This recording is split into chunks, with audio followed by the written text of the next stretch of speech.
Manjummel boys என்ற மலையாள திரைப்பட குழுவினரை அமைச்சர் உதயநிதி சந்தித்துள்ளார். இதுகுறித்து தனது சமூகதள பக்கத்தில் கருத்து பதிவிட்ட சவுக்கு சங்கர், பட்ஜெட் தாக்கல் பண்ணும்போது சட்டப்பேரவை போறதில்ல, தலைமைச் செயலகம் போறதில்ல, அறிவாலயம் போறதில்ல, துரைக்கு படம் பார்க்க மட்டும் நேரம் இருக்கும். இது மாதிரி ஆளுக்கிட்ட ஆட்சி போனா என்ன நடக்கும்னு புரிஞ்சுக்கோங்க. அரசியலிலிருந்து முழுமையாக அகற்றப்பட வேண்டிய நபர் உதயநிதி என விமர்சித்து பதிவிட்டுள்ளார். மேலும் அமைச்சர் உதயநிதி நண்பர் ரூபாய் 2000 கோடி மதிப்பிலான போதைப் பொருள் கடத்திய வழக்கில் முதல்வர் ஸ்டாலின் குடும்பமே சிக்க உள்ளதாகவும், 2024 தேர்தலுக்கு பிறகு பல திமுக அமைச்சர்கள் சிறை செல்வார்கள் என அரசியல் ஆர்வலர்கள் கருத்து கூறி வரும் நிலையில், அமைச்சர் உதயநிதி கட்சி பற்றி கவலை இல்லாமல் படம் பார்த்து கொண்டிருந்தால் திமுக அழிந்து போவது உறுதி என நெட்டிசன்கள் விமர்சித்து வருகின்றனர்.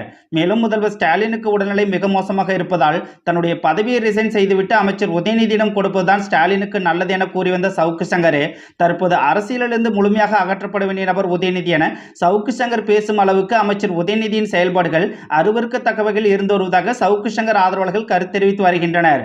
மேலும் முதல்வரின் மகன் என்ற எண்ணம் அமைச்சர் உதயநிதிக்கு இருப்பதால் மக்கள் வரிப்பணம் ரூபாய் 42 கோடி கார் ரேஸ் நடத்த செலவு செய்துள்ளதாகவும், நிவேதா பெத்ராஜ் போன்ற நடிகைகளுக்காக சென்னை மவுண்ட் ரோட்டில் அமைச்சர் உதயநிதி கார் ரேஸ் நடத்துவதாக சவுக்கு சங்கர் குற்றம் சாட்டி வருவதும் கவனிக்கத்தக்கது.